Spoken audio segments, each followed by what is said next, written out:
India and Pakistan. Tensions have been mounting and the escalations have been coming in from Pakistan as India rightfully, decisively, proportionately responds in the same intensity and in the same domain to what Pakistan has been doing. Pakistan escalated on the 22nd of April. India has been responding decisively ever since. Now, at this point, latest that we heard in the press briefing by Vikram Misri, Foreign Secretary, along with Colonel Qureshi and Wing Commander Singh, that Pakistan is moving its forces to the forward fronts. More forces are being deployed to the forward fronts. And what they are also suggesting is that Pakistan is using its airspace by not shutting it down, allowing international flights to move freely in Pakistani airspace, acting as human shields. And this is a new law even for a country like Pakistan. There is also news that the Pakistani Prime Minister would be chairing a meeting of the NCA, which holds command over Pakistan's nuclear arsenal. Now, a lot of claims have been coming in. India is debunking claim after claim, which is false.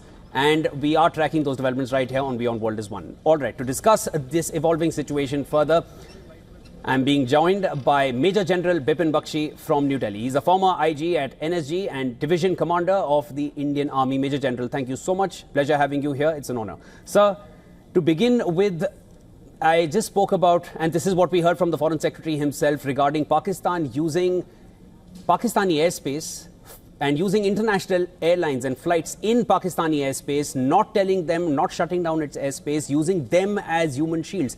1 inch here and there, any damage which could have been caused to any one of these international flights, there would have been an international uproar. That is what India is dealing with here as Pakistan continues to fire at civilian and military infrastructure within India. Give us a sense of how Pakistan is resorting to all kind of means, no matter how, without any scruples, without any morals, and fighting this against India. Is it a new law for Pakistan? Yeah, thank you for having me on the show, Nant. You mentioned about using international airliner as a shield. It is not new for Pakistan. Right from the 47-48 campaign, they tried to conceal the Pakistan army troops behind what they called Kabaliyas, who entered into Kashmir, and they kept on claiming right till the end, and even the UN mandate was achieved on the ground that Pakistan army never entered Kashmir, whereas actually they did. What they did in East Pakistan in 1971 and even thereafter, I would remember 95 or so, they had sent in an operative which burnt down the Kashmir's Sharif. So while in recent times you may say it's a new law, but then if you look at the attack on Taj, where they killed so many innocent international people, so this is a history which Pakistan keeps on repeating itself. Sir, also I wanted to understand from you the role of the international community, and when I say that, I'm essentially referring to the US over here, because there have been differing statements that are coming in from the US. Once you hear the US president saying that he's willing to mediate between India and Pakistan, on 22nd of April, after that, Donald Trump was soon spoke with the Indian Prime Minister, expressing condolences and condemning the attack in Pahalgam. Sir, I'll request you to please hold on with me. There is a breaking development which is coming in. I'll need to go to that. I will come back to you. Please stay on. That was Major General Bipin Bakshi here. Major General, another point that I was referring to before we had to cut for that breaking news, the role of America at this point. While the US president was quick to condemn the Pahalgam terror attack, he even offered to mediate. And then there came a statement from Vice President J.D. Vance saying it is none of America's business about what is happening between India and Pakistan. And then today we've heard from the Secretary of State, Marco Rubio, again suggesting that he's willing to mediate. Give us your stance of where US stands in this entire conflict, or what the stance of US and perhaps even China is. Yeah, as you last mentioned, their Secretary of State, which is like their foreign minister, yes, has had a word, not with the civilian counterpart, but with the Pakistan Chief of Army Staff. Yes. That is what was the news in the morning. Connecting further to what you just last said, that as of now, it is more of military and the political will come later, I will take you back again to the history. The only time when Pakistan agreed to a cessation of hostilities without international intervention was 1971, when they had a complete military defeat.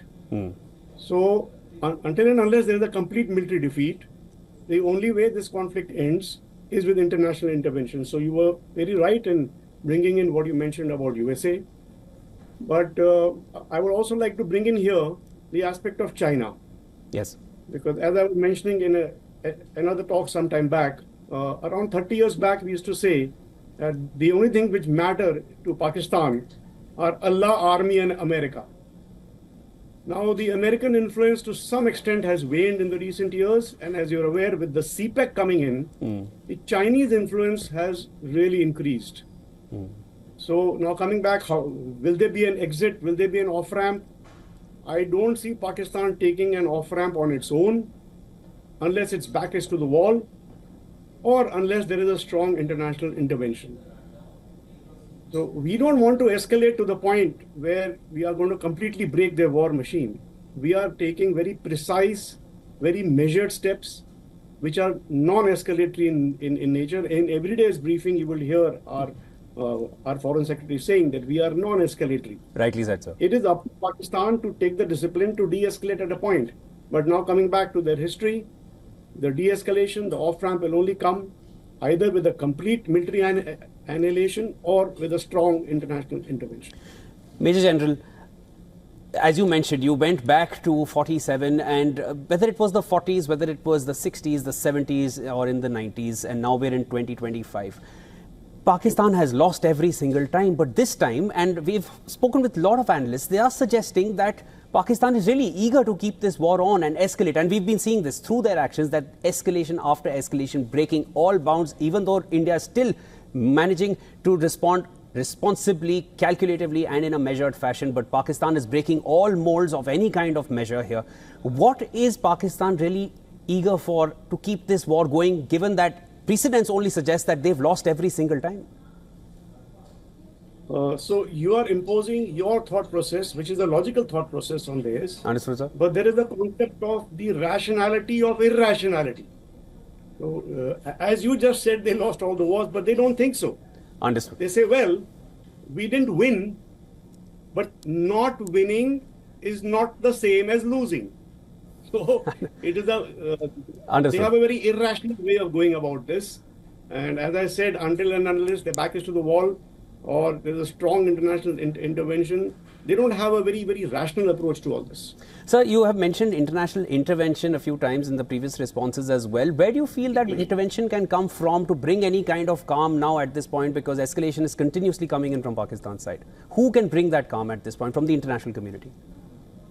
So you have mentioned, well, US is a very strong player. Of course. We've had interventions. Right today morning, as was just mentioned, the US Secretary of State spoke to the Pakistan Army Chief. What I'm looking for also is the role which may be played or may not be played by China in the future. Whereas as of now, China has no great interest in getting this conflict to de-escalate. They would have an interest to de-escalate at a point of time whenever it suits them. As of now, it is their arms and equipment, their missiles, which they have supplied to Pakistan, which are utilized and being war tested, so to speak. Understood. So as of now, it might be suiting the interest of China to keep it going. But at a point of time, I am hoping maybe with the help of Russia, we should get China also to intervene in this conflict. Major General, you have known the previous wars closer than any one of us here at this point. From your reading of the past and what you're seeing right now, how much of what is happening right now is different from Pakistan's usual playbook of what they've done in the past? Well, if you look back even at Op Vijay, Kargil, yes, sir. You look at Op Parakram time, at no point did our air defense come into play, because no Pakistani aircraft or no Pakistani munition crossed the border or the line of control, even in Op Vijay. This time around, with the drone warfare having come to the fore, you are finding a lot of munitions which are going trans-border, but without the crossing of military personnel. So both of us are able to target a lot of important installations and facilities on either side without using our military personnel to cross the line. So that is one difference. The other main thing is that we have been able to hit most of our targets, I would say all of them, and they have hardly been able to inflict any damage. So this time around, they will find it very difficult to sell to their public their notion of victory. As I was mentioning, not winning is not the same as losing. They also have this concept of notion of victory. They will just, give some spin to some small thing and say, well, this was our victory. Major General, and this is again as per analysis from the previous, this being the third surgical strike. Of course, the Operation Sindoor happened, then 2019 we saw before that, and the surgical strike before that. India has taken anywhere between 10 and 15 days to calculate, responsibly respond to the provocations that have come from the Pakistani side. But when the Pakistani side comes in, they don't waste any time. It happens within hours. We saw it after the Balakot airstrikes. We saw it after Operation Sindoor. It only goes further on to show that for India's side, India maintains responsibility in terms of only targeting terror infrastructure. But when it comes to Pakistan, for them, of course, they will find no terror infrastructure in India, but for them, civilians, military infrastructure, it's all the same. That's why they need to take no time for any kind of planning. Or is there something else to it? So whenever they have upped the ante, they have already been preparing for India to take action. So therefore, they take no time to react, and their reaction is wanton, indiscriminate. Ours is deliberate, measured, and very, very precise. We try to keep it controlled. So therefore, I would say this particular time difference. But you drew a reference just now to the surgical strikes which happened earlier on the ground, yes, the 2019 Balakot attack. In both the cases, our military personnel crossed the border or the line of control. Yes, sir. And immediately after that, in 2019, their fighter aircraft crossed the border. This time around, so far, no military personnel have crossed the border. So there's a fine difference in this. You've highlighted a very important point there, sir. That is when very major difference between Operation Sindoor and what we've seen earlier in the past. Going back to a point that Foreign Secretary Vikram Misri mentioned, and he mentioned this in yesterday's press briefing as well, and again today, and gave it more stress today, in fact, how Pakistan is very meticulously targeting Jammu and Kashmir and Punjab when it comes to a certain narrative that India is trying to target in its own religious sites. And to put it a little more specifically, spoke about Anandpur Sahib in Amritsar, and we of course understand the other spiritual significance in Amritsar and of course in Jammu and Kashmir. Now at this point, there was, what is exactly Pakistan going for here? They're trying so desperately to sow seeds of discord within India. Is that only showing Pakistan's desperation to get the war off its own front and let it just burn inside India? I would agree with what you're saying. Yes, sir. What you also have to understand is that what is happening in Poonch, Rajouri, certain areas which are very close to the border, it is artillery shelling which is also causing some of these casualties, including to the Poonch Gurdwara. Now, this is lower altitude, dumb ammunition, and nobody has any system to stop an artillery shell in its tracks. But deeper inside, what they're doing in other areas in Punjab, they are sending armed drones, which have a longer trajectory. It permits us and our air defense to stop them, and we are able to have a much better success there. Now, whether this is a very, very deliberate attempt to draw these communal divides, as you're, I think, hinting at, as you said, this is like a last-ditch effort. What you would have also seen today, they have called the nuclear authority. There's a meeting there. So the nuclear saber rattling is also on. I would say desperate attempts, but again, knowing the rationality of irrationality, one does not know which way it would go. Major General, I want to again pick your brain on this one. As per your appreciation and your assessment, what are the chances that Pakistan can really pull that trigger, regardless of how many nuclear NCA meetings they may try to have? They've been saber rattling on the nuclear front time and again. It's a standard part of their playbook. Whenever anything they are faced from India's side, that's the first thing they say. Even after Pahalgam, they said our nuclear missiles are facing towards you. They're not just for show. What are the chances Pakistan can resort to that? Well, in my personal opinion, nuclear weapons are only possessed by a country to prevent war and to make sure that they are not used. So it is a non-use kind of a weapon. It's a deterrent, so to speak. We know very well we have a no force use policy.